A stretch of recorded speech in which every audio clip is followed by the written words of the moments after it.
It has been 20 years since Sin City has come out. Once you watch that movie, it is like you are taking a breath of fresh air. Sin City will always be unique in its visuals and its approach to translating a graphic novel to a film. It renovated, it revolutionized, it innovated, all that good stuff, ways on how we see Hollywood, how we see visual effects. You know, it had a cornucopia of actors, some who are not with us anymore and others who just, you can tell, are fantastic in what they do and knew that this project was something special. So, and it is.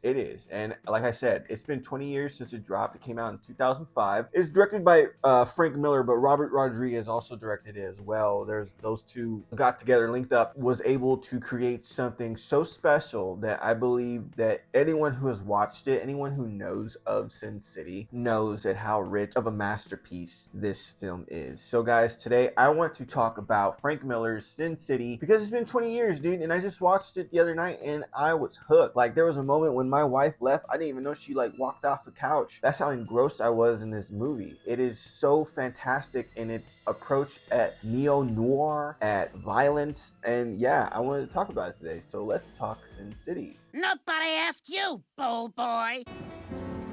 The wind rises electric. She's soft and warm and almost weightless. Her perfume a sweet promise that brings tears to my eyes.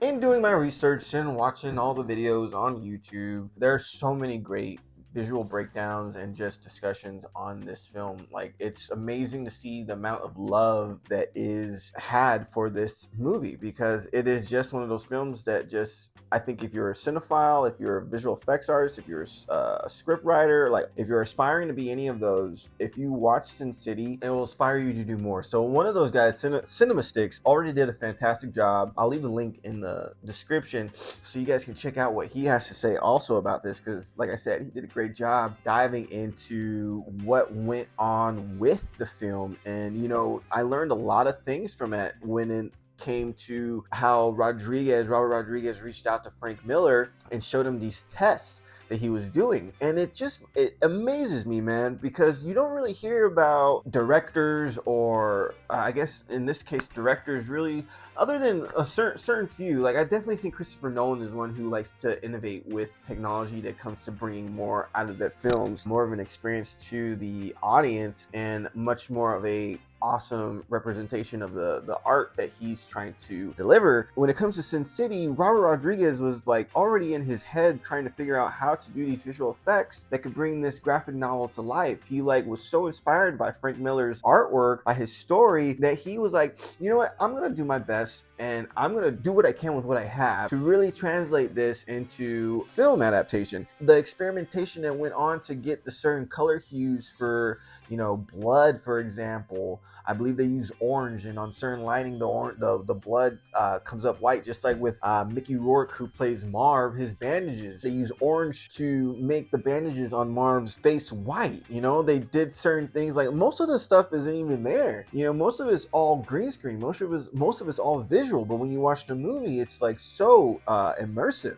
So he was able to create so much out of so little. It's so beautiful, man. And that's the reason why it's such a great film. The minuscule details are blown up into this spectacular painting of violence and love and these heroes. Bro did it. He did it.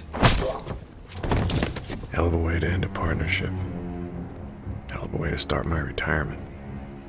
Nancy Callahan, age 11. For all I know, she's dead already. Narrations that just hook you in. Like, I don't know if there was like voice direction, or maybe Rodriguez and Frank Miller worked with the actors when it came to the narrations. When it comes to neo-noir and when it comes to like these detective films and stuff like that, you really pay close attention to the narrations, you know, to the detectives telling the story. As you're viewing it, you're also solving the cases along with them. It's very interactive, you know, the neo-noir, the detective style of filmmaking. I'm polishing my badge and getting myself used to the idea of saying goodbye to it. It and the 30-odd years of protecting and serving and tears and blood and terror. Triumph that represents. Sin City's dialogue is just, if not more sharper than the visual effects themselves. Seeing again how it's perfectly translated from Frank Miller's graphic novel to film, he has basically the script already there, you know, and the storyboard there as well too. So you really have to give kudos to Frank Miller and, you know, Robert Rodriguez for choosing a great dialogue within this film. Like, you become hyper focused, and I love that when it comes to these narrations. It's paying close attention to every little detail, every painstakingly edited scene by Rodriguez, completely nailing the neo-noir style. Most people think Marv is crazy. He just had the rotten luck of being born in the wrong century. He'd be right at home on some ancient battlefield swinging an axe into somebody's face. Or in a Roman arena taking a sword to other gladiators like him. They'd have tossed him girls like Nancy back then. This ain't your mother's flick, okay? So mom, I don't know if you can watch this, but at the same time, you want to watch because of how stylistic, the way they capture all the violence. Hi.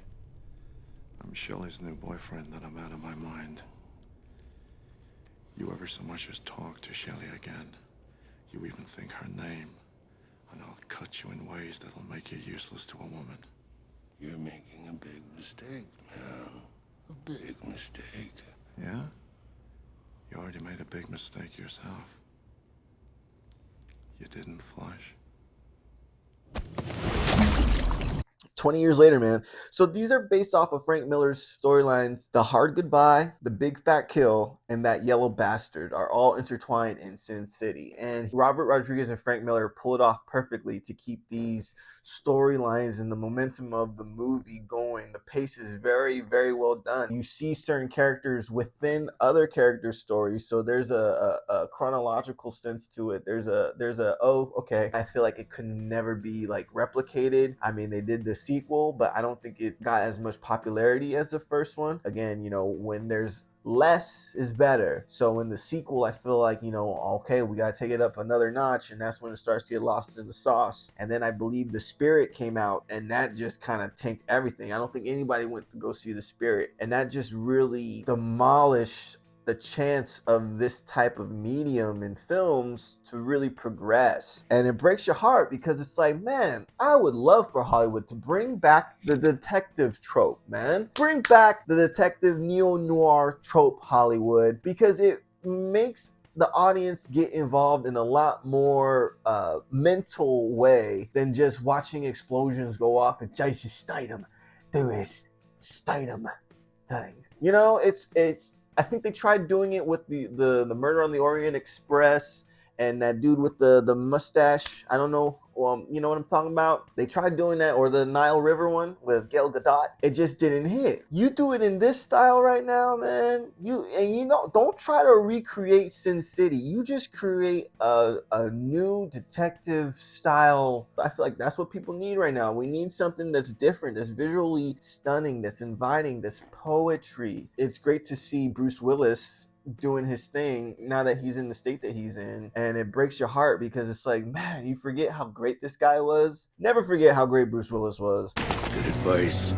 Honestly, man, Sin City is a masculine film. Let's just call it like it is. It's very geared toward the male viewing, all right? But saying that, there's nothing wrong with that. We need that nowadays. We need to see hard asses like Marv, or cunning detectives like Hardigan, or just cool dudes in red chucks like Dwight who are standing up defending the women, these male heroes tortured by this city that they love, yet it's just so corrupt, yet not allowing that to corrupt them. So you have these heroes of Sin City, and it's amazing to see the version of that, expressing thoughts, you know, figuring things out along with, you know, with the audience. That's why I love so much about these films, like the neo-noir, the detective films, is, you know, we're listening to this story progress and trying to solve the riddles as well too. So it's very mentally use your brain, you know, you use your brain. I think Sin City, why it still works is like we love watching a hero defeat the dragon and win. It's a reminder of how important purpose is, you know, especially when it comes to the heroes of Sin City. It goes back to that style, and that's what Sin City has. It has style, man, and it inspires you to have style. It inspires you to stand up for the little guy in the best way possible. Great acting, great visual effects, great story. You know, it is very violent, but I mean, that's how the graphic novel was, so you can't blame them. I suggest you go and watch Sin City, because it is, if you haven't seen it, it'll be a breath of fresh air. For sure. I believe you'll enjoy it. And if you have seen it, then you know what I'm talking about when it comes to how great this movie is. My name is Tark Bryant. This is Nobody Asked But, and I think you should check out Sin City for sure. All right. I'll see y'all in the next one. Peace out. Nobody asked you, bold boy.